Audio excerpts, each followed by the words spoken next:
Freakonomics Radio is sponsored by Ozempic. Innovation happens through rethinking what's possible, and when it comes to GLP-1s, Ozempic pill does just that. Learn more about Ozempic semaglutide tablets, 4 and 9 milligrams, by calling 1-833-OZEMPIC or visit Ozempic.com to view the medication guide and ask your doctor what's possible with FDA-approved Ozempic pill.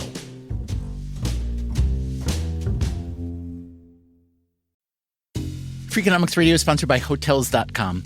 Hotels.com gives you access to hundreds of thousands of hotels worldwide, and when you join for free, you can save up to 20% instantly with member prices. Plus, every stay earns rewards, so when you book one trip, you're already lowering the cost of the next one. Hotels.com is simple, rewarding, and designed to help you get more out of every stay. Sign up for free and book today. Hotels.com. It's all in the name. Freakonomics Radio is sponsored by Amica. You know what they say, if you want to go fast, go alone. If you want to go far, go together. So go with Amica and get coverage from a mutual insurer that's built for their customers, one that looks after what's important to you together. Auto, home, life, and more, coverage that fits your unique needs. Amica helps you protect what matters most. Visit Amica.com and get a quote today.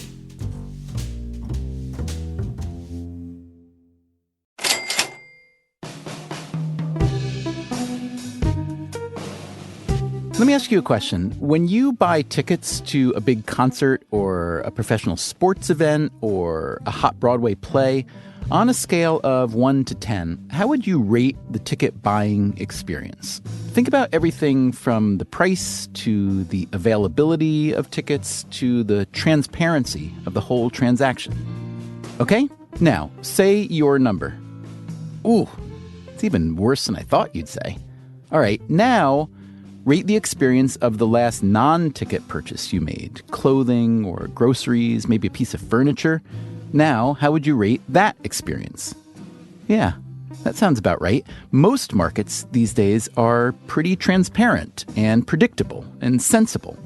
But the ticket market? This is a market that's been screwed up for a long time. That's Eric Budish, an economist who's written a paper on the ticket market. And when he says it's screwed up, well, you already knew that, didn't you?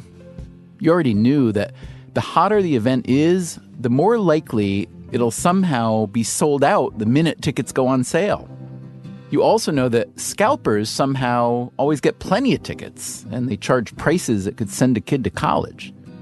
You know all about those service fees, too. Our investigation found that the venues and ticket vendors like Ticketmaster and Tickets.com can add on significant fees that as much as double the price of the ticket. That's Eric Schneiderman, New York State's Attorney General, talking about his investigation into various consumer abuses in the ticketing industry.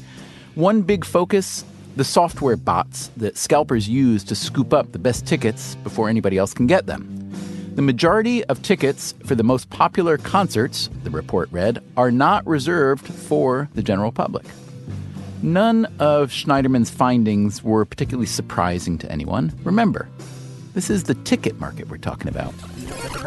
This is a market that's been screwed up for a long time.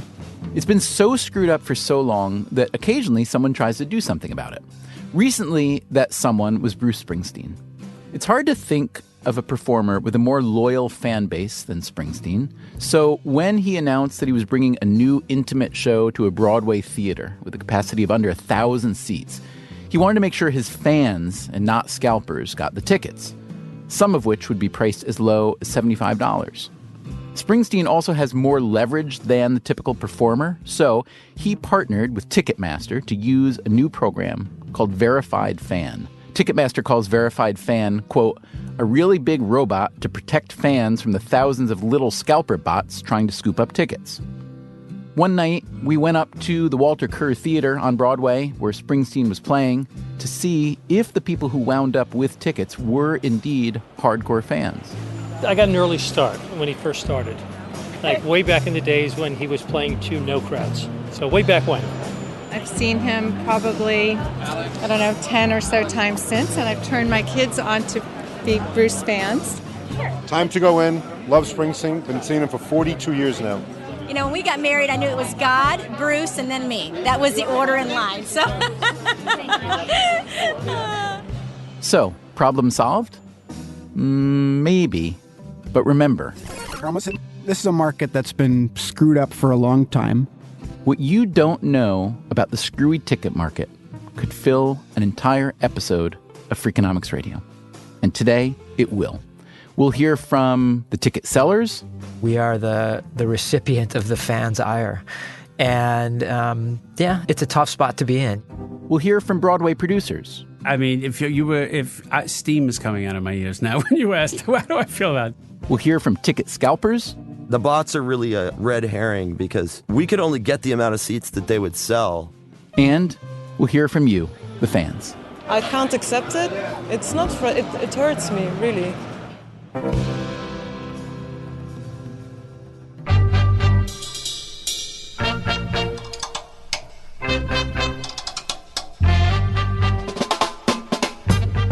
From WNYC Studios, this is Freakonomics Radio, the podcast that explores the hidden side of everything.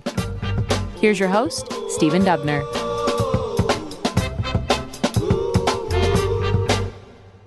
Okay, let's start with the economists.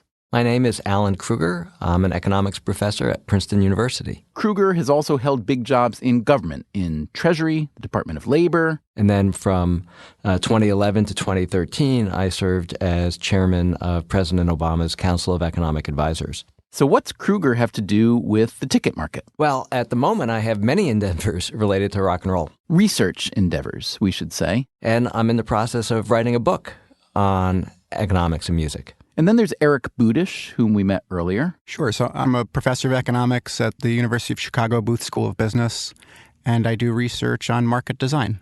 Excellent. Market design. So let's start with that. What's your view on kind of the markets that do work well, and what are the characteristics of a market that needs a bit more tending to than others? That's a hard question. I don't know if I have a quick and articulate answer to that. Markets and societies need rules. So I think of market design research as trying to get the rules of the game right so that then competition can work its magic. You've argued as an academic that at least one segment of the financial markets, at least one, high-frequency trading, is badly in need of a market redesign. Yes? Could you explain? Yeah, so I remember at the time being genuinely puzzled how it could be worth so much money to be 0.003 of a second faster than the competition. And where my research ultimately led was this observation or this understanding that current financial exchanges have a design glitch. One way to think about it is when stock markets transitioned from being run by humans screaming in pits to being run electronically, we forgot to tell the computer to put time into a unit like a second or even a millisecond. And because of this failure to put time into units, the design encouraged competition on speed. It became economically meaningful to be even a billionth of a second faster than the competition. So stock exchanges sell what's called co-location, the right to put your computers next to their computers.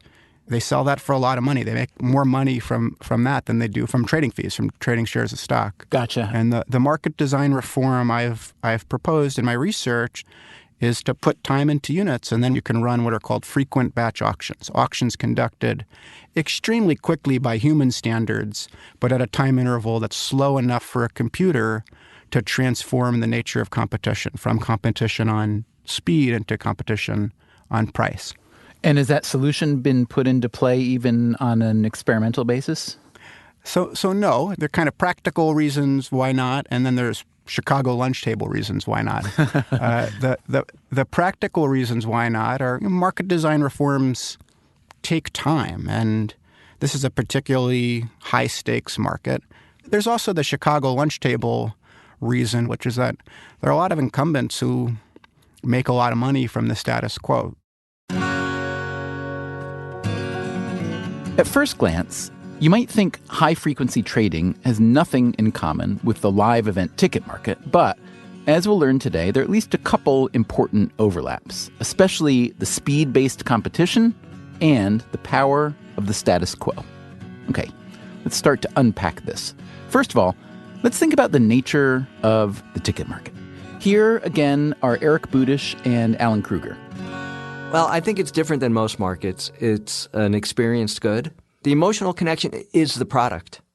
That's what separates it from buying canned peas. Event tickets were underpriced from the 19th century.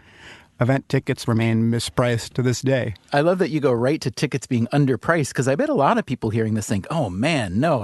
Events, musical events, concerts, sports events, they're way overpriced. But you, the economist, go straight to underpriced. Can you explain that? Sure. So you caught me being an economist. Thank you for that.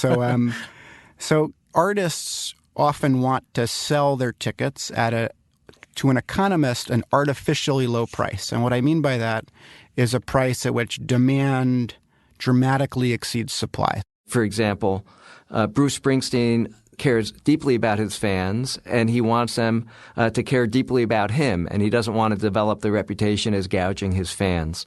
That's less the case when you go to the grocery store. So what does this lead to? This leads to high school kids waiting in line for long amounts of time to try to get these underpriced tickets.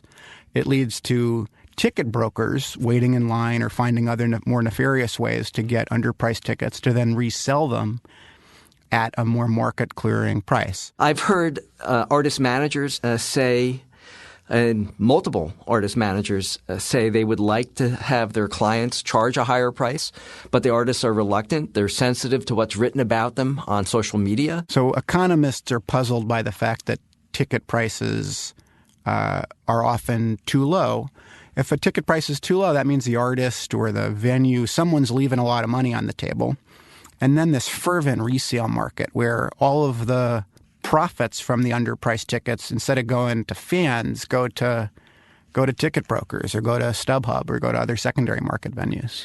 And we should say that ticket brokers, StubHub, secondary market venues, all of them are basically, is that what you would call as an economist rent seeking? Yeah, so a lot of that activity is what I would call rent seeking. And the basic economic point is that if an artist sells a ticket for $50, but the price at which that ticket clears the market is more like $500, there's $450 of profit that's going somewhere. And a lot of that activity isn't socially useful, so it's profit seeking without social value. Global primary market ticket sales are estimated at around $30 billion a year.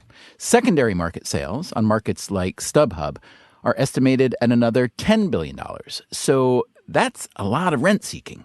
We should point out, however, that a resale market like StubHub serves another purpose. StubHub acts as an insurance policy. That's Sandeep Baliga, an economist at Northwestern. If you're sick, or if you can't go to a game and so on and so forth, that aspect of StubHub actually helps the originator of the ticket.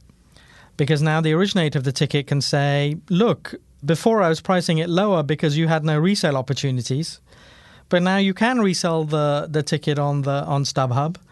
And so because of that insurance, I'm going to actually charge you more because I know that you have a safety net should you need one. Talk about scooping up tickets in the primary market with the use of either just good strategy or bots or any other technological kind of workaround.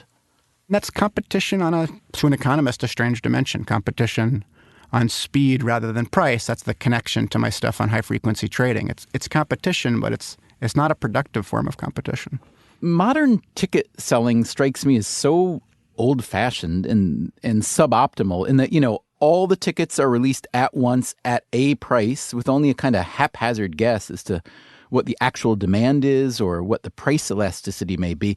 It reminds me of the bread drops in the old Soviet Union where you'd hear that on Thursday morning, this market will have bread, and then you have long lines and an immediate sellout, and then the bread gets resold on the black market. So with the tickets, they're not using price theory at all the way economists would like to use price theory, right?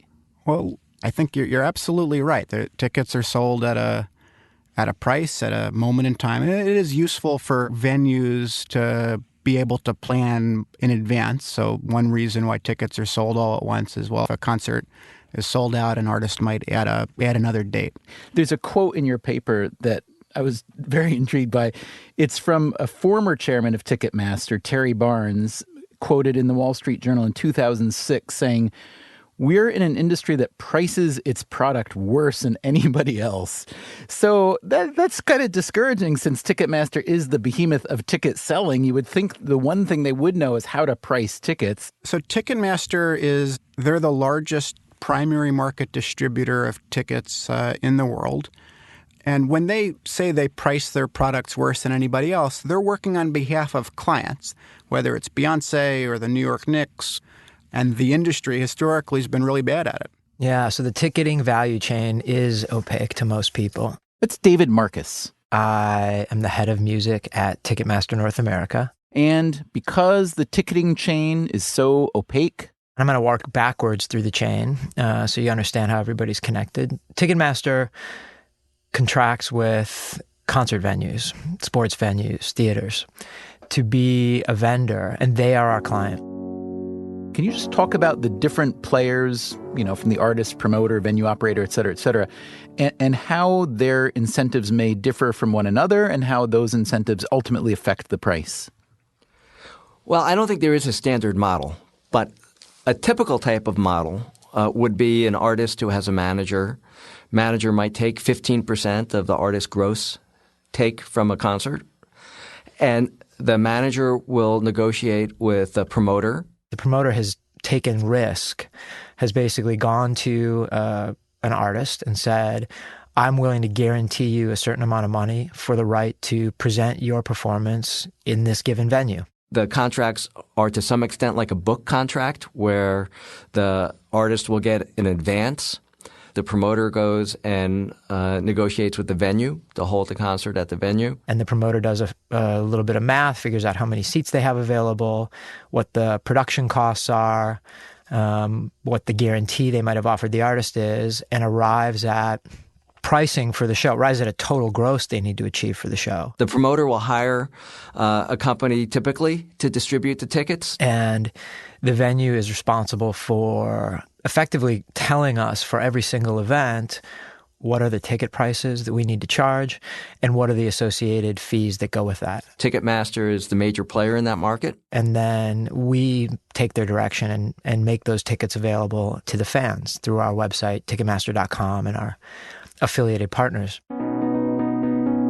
The revenue breakdown among the different parties will vary depending on a given deal, but typically between 30 and 50% of the ticket price goes to cover costs, with roughly 85% of the remainder going to the performers and 15% to the promoter.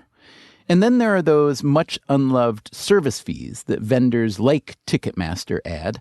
In New York, they average 21% of the ticket price, but as we heard earlier, they can reach 100% of face value. Something that's not widely understood is that these service fees, often part of them goes back to the venue. In a percentage that varies widely, frankly, depending on the venue and the relationship they have to Ticketmaster. So Ticketmaster takes all the PR hit for these egregious service fees, but actually a lot of that money spreads its way around the rest of the food chain. It's actually historically kind of part of Ticketmaster's business model to take on the burden of that negative sentiment. In 2009, then Ticketmaster CEO Irving Azoff appeared before a Senate Judiciary Subcommittee, which was concerned that Ticketmaster's upcoming merger with Live Nation Entertainment would hurt consumers. Ticketmaster was set up as a system where they took the heat for everybody. Ticketmaster gets a minority percentage of that service charge. In that service charge are the credit card fees, the rebates to the buildings, rebates sometimes to artists, sometimes rebates to promoters. We would say it in the hallways. The reason that we're as successful as we are is because we take those bullets on behalf of the venue, the artist, the promoter. Of course, if you worked for Ticketmaster, like David Marcus does, you'd probably say that too. But all the evidence we've been hearing today, from economists who've researched the ticket industry and governments who've investigated it seems to back up the argument that Ticketmaster does the bidding of other parties. The evidence also points to a fairly bizarre ecosystem where certain parties want to keep prices low for appearance's sake, but also want to make as much money as they can. And They've built in a series of opaque transactions to make that happen. I said to a manager recently, is the concern about selling out? And he said there are two concerns about selling out. One is that they don't sell out the house, which is what I meant, but the other is that they're being viewed as having sold out to the capitalists and that they're gouging their fans. Artists value the ability to say, we're sold out. And we sold out in a minute or 2 minutes. And that is historically a banner to wave that reflects your, stardom. But from an economic perspective, that's a disaster. If you sold out in a minute, you underpriced dramatically, right? A lot of artists have their cake and eat it too. They'll set prices at what looks like an artificially low level, but then in excess of 20% of tickets will never get sold to fans and get kept by the producers, the promoters, the venue, or house seats of some sort. And then those seats have a way of finding their way onto the secondary market. Yeah, there's two different greed lines. That is Ken Lawson. Okay, so I invented ticket bots about, 18 or 19 years ago. That might be a bit of an overreach. Others were working on ticket bots too. But still, we've been hearing about the supply side of ticket selling, how the allocation happens, how prices are set, and so on. Ken Lawson, as a ticket broker, or if you will, a scalper, sat at the intersection of supply and demand. Okay, and what about those greed lines? You want the fan to get mad at a misdirected person than at the artist because they lose their fans that way. Like they can price their ticket at $150 before their fans puke. But, a scalper can sell the same fan a seat for $2,000 and they're not mad at the artist. They're mad at the scalper. But they still pay it. Coming up on Freakonomics Radio, how people like Lawson got hold of the tickets that you can't. I got really lucky with a super genius out of Bulgaria. We talk about possible fixes to the screwed up ticket market. It's blown away our expectations. But why even the best fixes might not be good enough. Everybody's making money on scalping. Everybody from top to bottom.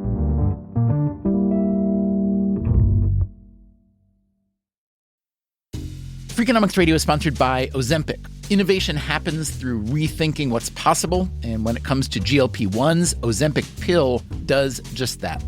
Learn more about Ozempic semaglutide tablets, 4 and 9 milligrams, by calling 1-833-OZEMPIC or visit Ozempic.com to view the medication guide and ask your doctor what's possible with FDA-approved Ozempic pill.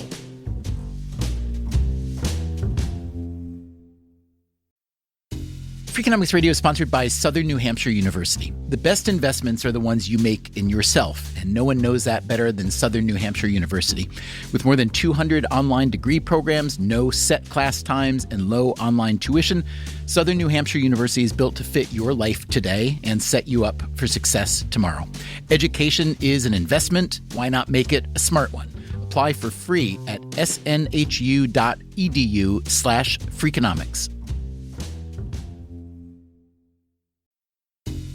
Freakonomics Radio is sponsored by TalkAboutPD.com. Let's talk about Peyronie's disease, or PD. It's not widely talked about, and some men may feel reluctant to bring it up, but it's more common than you would think. PD can happen when scar tissue builds up under the skin of the penis, causing a curve with a bump during an erection that for some men may lead to pain during intimacy and impact mental health. A trusted urology specialist can help diagnose PD and walk you through your options, including non-surgical treatment. Visit talkaboutpd.com.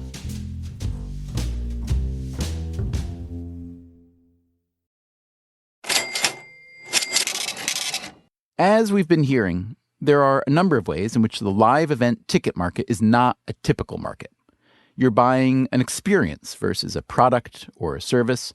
It happens at a specific time and place. Also, the people who create and produce live events, Broadway shows, for instance, they have a relationship to their product that runs particularly deep. When I was a kid, the reason I got hooked on theater was my parents took me a lot because theater was, affordable. That's the Broadway producer Hal Luftig. Among his many shows is Kinky Boots. Tickets were $3.50. It didn't break the bank. If I were a rich man,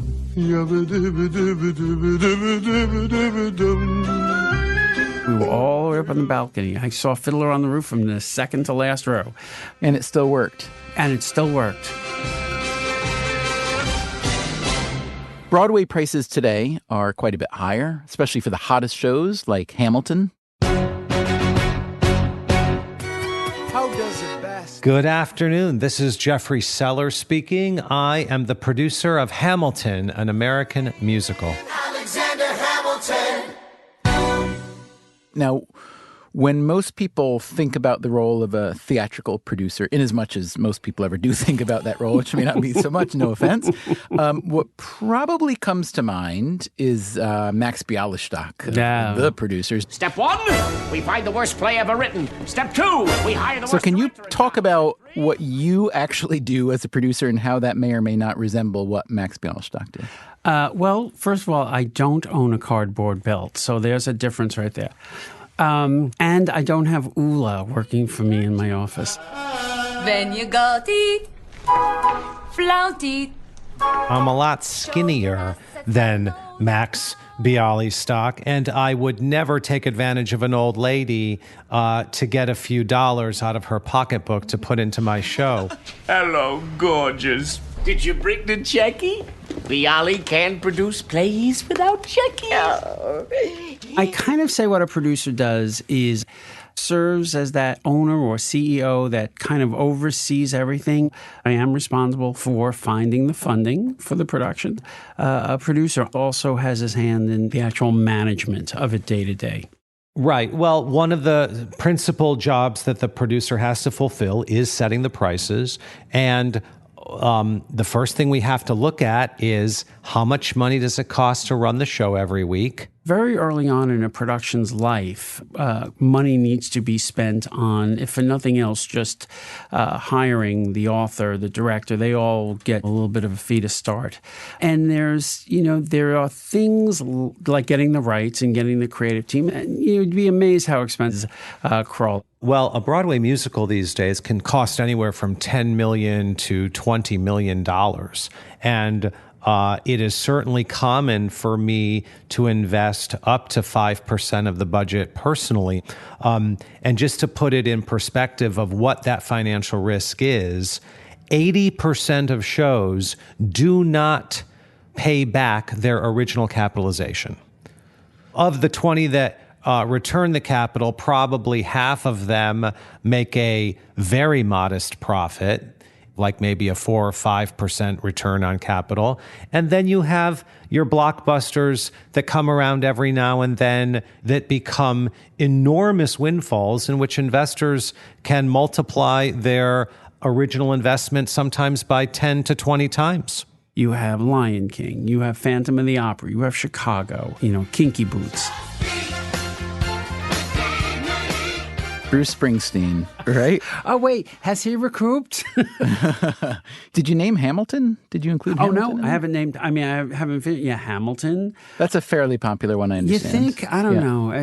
That's iffy if it Hamilton is doing great, and its investors call me and thank me on a regular basis. Talk about the breakdown of that profit distribution. The first thing that happens with the weekly income is you have to pay your bills. You pay the theater rent, you pay the theater percentage, all the crew, the cast, the orchestra, your advertising bills, all of that gets paid. After the show pays all of their expenses, then the profits go to the investors and the producers, and they share the profits. The way you've described the distribution, basically the producer, more than anyone else, by far, if it's a home run, you do really well. And if it's not, then you really don't. You really don't. And here's the thing that people don't realize about producers. In other industries, people who are working on something get paid while they're working on it, not producers. I can work on something for 4 or 5 years. I'm not drawing a salary or I'm not getting any income. The only way that a producer really starts making money is when the show becomes a hit. Hamilton had the experience of having a show go on sale on a given day with a block of tickets and watching the entire block of tickets sold within minutes. At first, we're happy. Wow, we sold all our tickets in a matter of minutes or an hour. But then what we learn is that a lot of consumers are frustrated that they could not buy tickets. And then we learn that those very tickets are being sold for 3, 4, 5, 8, 10 times their face value. Jeffrey Seller wouldn't talk to us about actual Hamilton profits, but here's what we do know. So far this year, the Broadway version has taken in more than $140 million in ticket revenues. A 2016 New York Times estimate put annual operating costs at about $34 million. So that's a lot of profit to spread around to producers and investors, to Lin-Manuel Miranda, who wrote the show and originated the lead role, to the rest of the creative team, and so on. That said, the $140 million revenue figure is from the primary ticket market, not the secondary market run by brokers and scalpers. Millions has been lost. There was a point where we knew that up to 70% of our tickets were being purchased through automated bots. I, for one, went down to Washington and appeared before a bipartisan Senate panel to explain why bots were so insidious and why bots are so unfair. That's not good for consumers, and it's also not good for stakeholders like the artists who write the show, create the show, work on the show, and for the producers who take the risk and the investors who take the risk.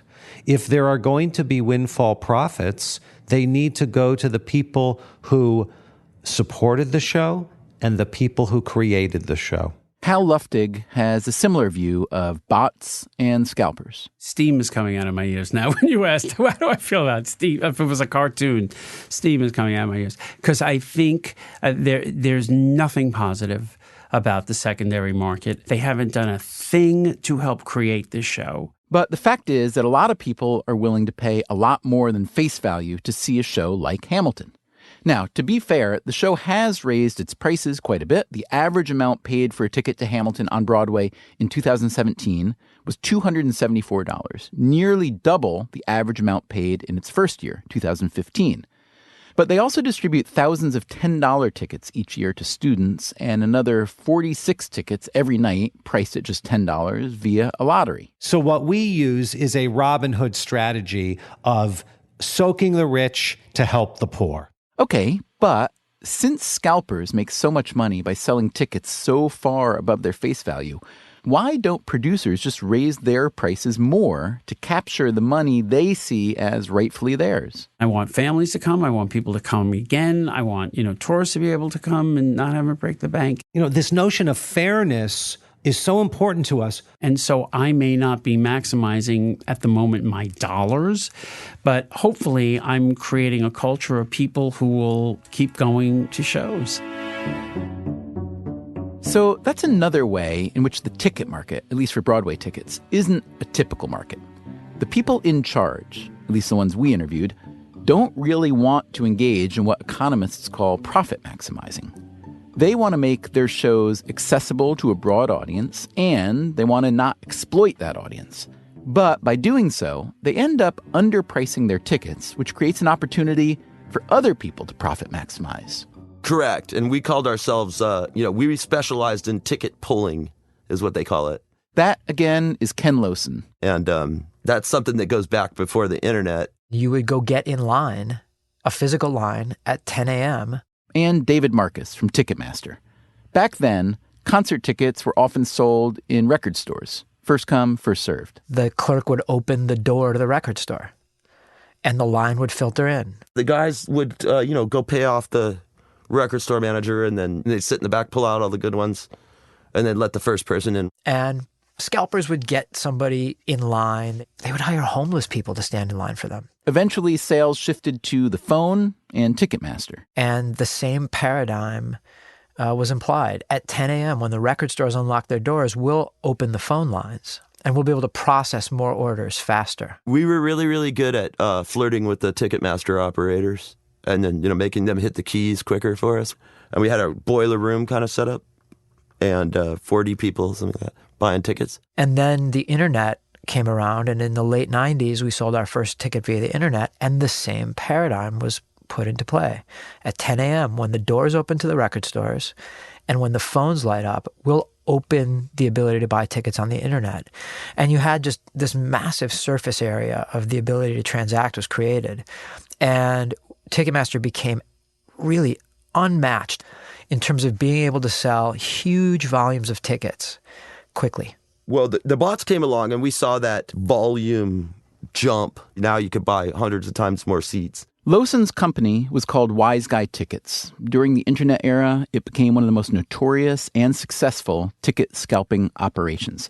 He makes it clear he had a lot of programming help. I got really lucky with a super genius out of Bulgaria. And we were just better at it than anybody else in the game. And, we were shaving milliseconds. But what about anti-fraud software, like the CAPTCHA field that supposedly needs a human to fill it out? They were only using 30,000 images static. So anybody who knows CAPTCHA knows you have to use millions, if not hundreds of millions of images, and you got to rotate them if you want to stop automators. You don't just put in the same 30,000 images and leave them there for 2 years. It wasn't even like a thing to beat. By the mid-2000s, Wise Guy was getting the best tickets to the biggest concerts and sporting events and Broadway shows. We'd go in there and be out in a minute and have all the seats, For example, the Rose Bowl sold 1,000 tickets to the public, and I got 870 or 900 or something. Wise Guy was a middleman. Brokers would feed them credit card numbers on behalf of clients, and Wise Guy would use those cards to buy batches of tickets. We had 200 Amex cards. So if there was an Amex sale, we would really take them all. Okay, so let's back up a bit here. The real scalping is going on between who and whom? Well, promoters and teams sell directly to brokers. And then those brokers then list them on the marketplace. For a team owner, it's their ticket, and for a promoter, it's their ticket. It's not the artist's ticket. I don't know another industry that intentionally advertises one price to intentionally hold it and resell it secretly. But the story that we keep hearing is that the parties who make out financially worst are the artists themselves, because they want to keep the price low, because they want to serve their fans, and they want to be sold out, right?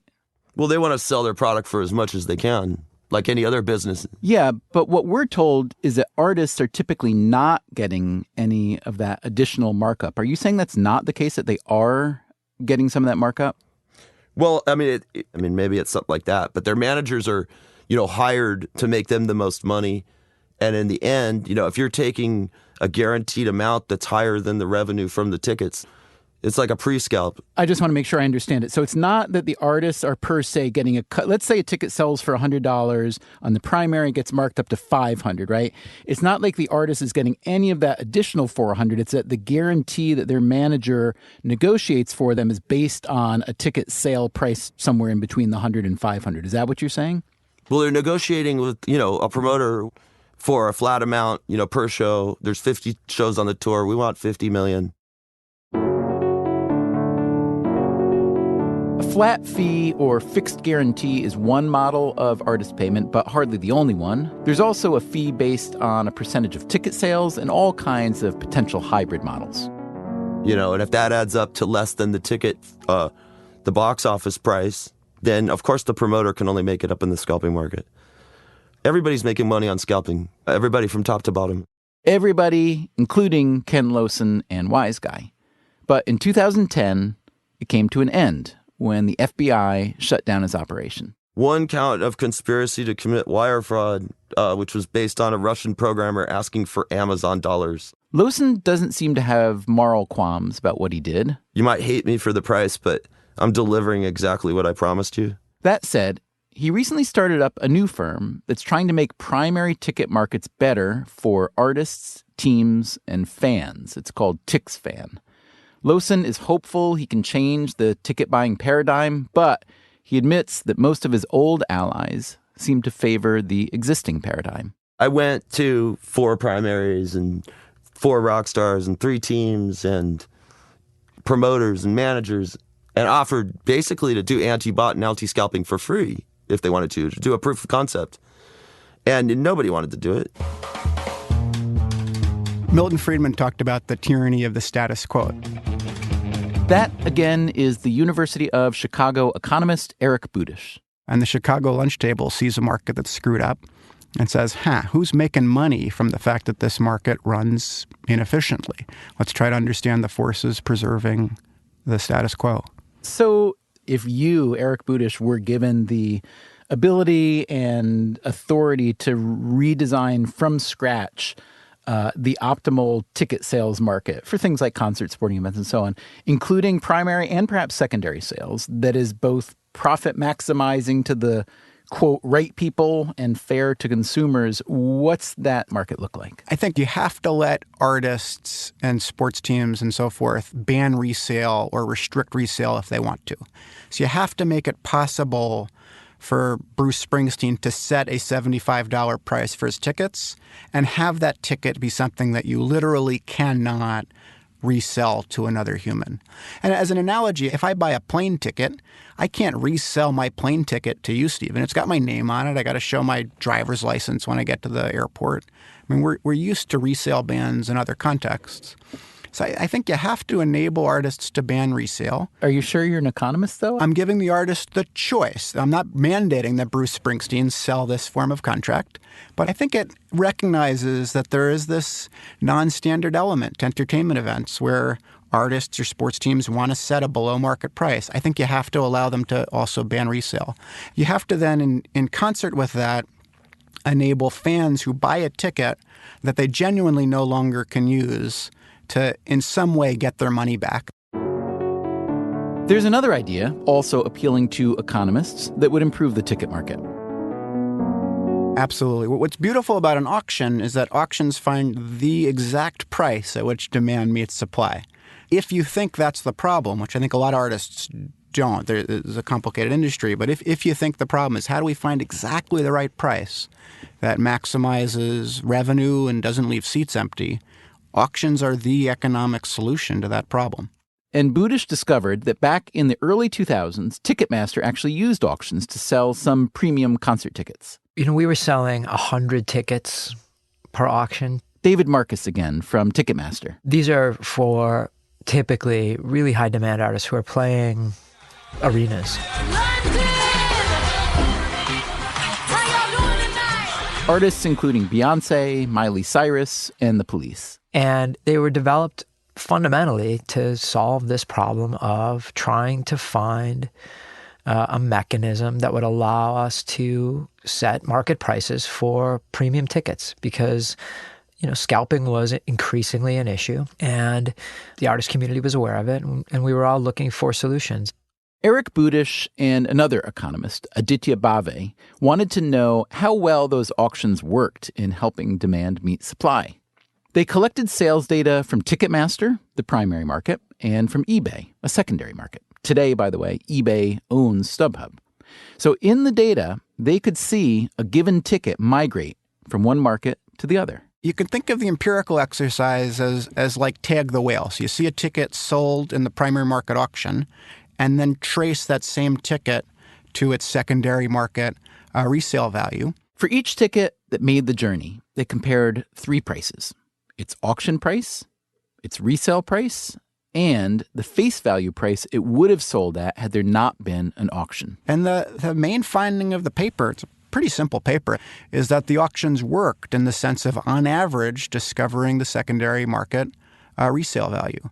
In other words, the auctions discovered the right price at which the event's creators and producers could profit maximize. The difference between the auction price and the average secondary market resale value was 2% versus an about 100% difference between the face value and the resale value. So the auctions kind of worked as an economist might expect the auction to work. So Ticketmaster, in conjunction with some big-time touring artists, decides, hey, we're giving away way too much money to people who aren't contributing anything here. So why don't we capture that money? They do it. It works. More money goes to the people who, quote, deserve it.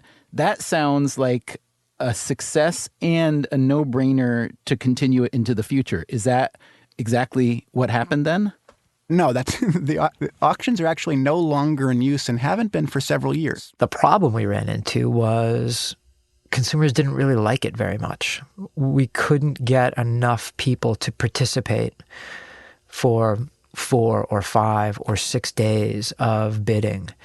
And it wasn't scalable. An auction can be intimidating. The high fixed price might be too high a price, but it's not intellectually complicated. It wasn't a terrible experience, but it required that a fan be really committed. And it didn't have a lot of instant gratification. In fact, it had no instant gratification. And it just couldn't hold consumer attention. So the auction model, which appeals to economists, didn't fly because it doesn't appeal to the real fans who actually buy tickets. Another model that might appeal to economists, using blockchain technology to register and track ownership of individual ticket sales. That's what a Dutch startup called Guts is trying. And Ticketmaster, as we noted at the top of this episode, recently tried another idea, the verified fan program. When there's really high demand for an event, Bruce Springsteen's Broadway run, for instance, this ticket buying model doesn't prioritize speed or even price, but degree of fandom. We can really not make it about when, but about who. Who are you? Are you someone who's likely to use the ticket we sell you? Or are you someone who's likely to resell the ticket we sell you? Ticketmaster registers fans and collects their email addresses and ticket purchasing history. And we run a series of sophisticated algorithms to try to forecast what that fan's behavior will be if they are successful buying a ticket. The algorithms factor in a variety of true fan behaviors. If, for instance, you want to buy Taylor Swift tickets, there are boost activities that will help. Sharing social media links, buying merchandise, watching music videos.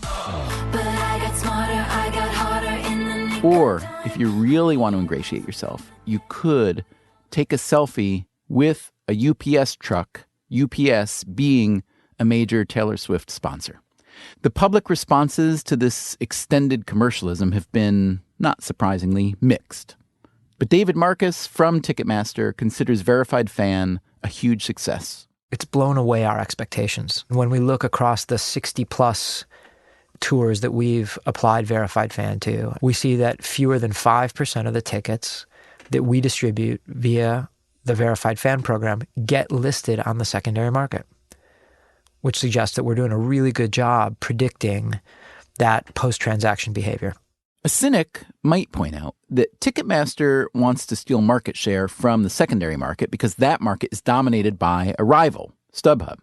Ticketmaster itself does resell tickets through its TM Plus resale site, but those sales are dwarfed by StubHub's. A cynic might also point out that when the stakes are high enough for a given event, the verified fan concept can look impotent, as in the case of Bruce Springsteen on Broadway.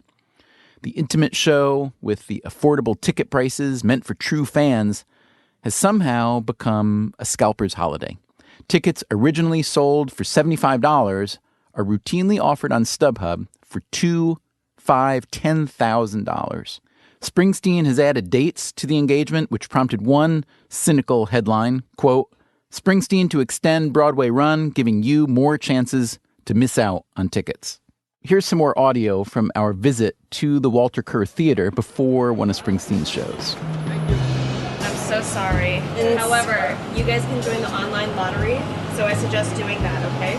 But otherwise, for another time, for a future time, okay? But take one of these for now, okay? Thank you. Try next time. So, yes, we found plenty of diehard Bruce fans outside the theater who got their tickets through primary channels, but we also found people like this woman who'd come from Belgium to see Bruce. I never stood a chance, and I can't accept it. I feel like this is a once-in-a-lifetime experience, and I will not be able to join, and it's very frustrating. It's not it hurts me, really.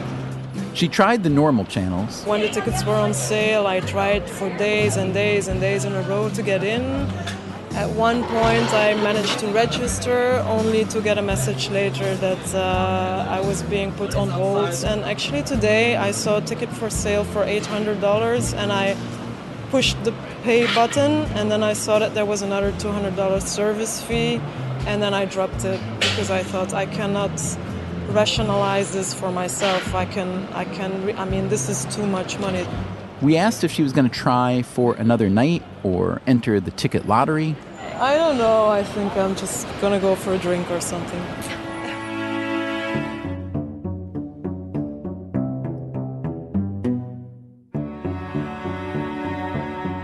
Freakonomics Radio is produced by WNYC Studios and Dubner Productions. This episode was produced by Stephanie Tam. Our staff also includes Allison Hockenberry, Merritt Jacob, Greg Rosalsky, Harry Huggins, and Brian Gutierrez. We had help this week from Dan DeZula and research help from Zach Lipinski and Eamon Monahan. The music you hear throughout the episode was composed by Luis Guerra. You can subscribe to Freakonomics Radio on Apple Podcasts or wherever you get your podcasts. You should also check out our archive at Freakonomics.com. You can stream or download every episode we've ever made. You can also read the transcripts and find links to the underlying research. We can also be found on Twitter, Facebook, or via email at radio@Freakonomics.com. Thanks for listening.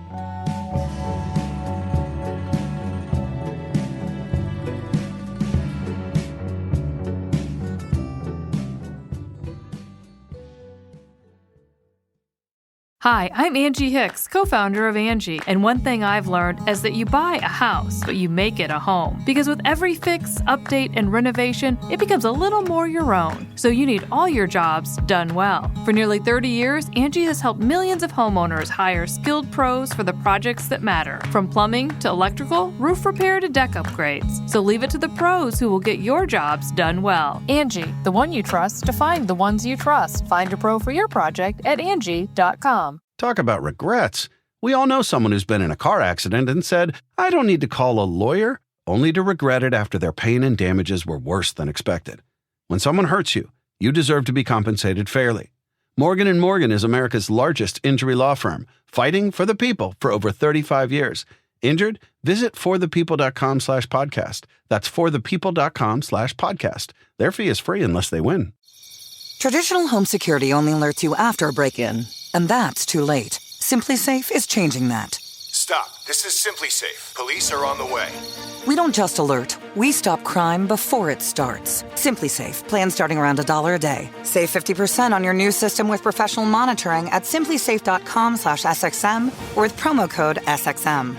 Outdoor deterrence requires a Simply Safe Active Guard outdoor protection plan starting at $49.99 a month. Visit simplysafe.com/licenses for alarm license information. Tennessee 2012.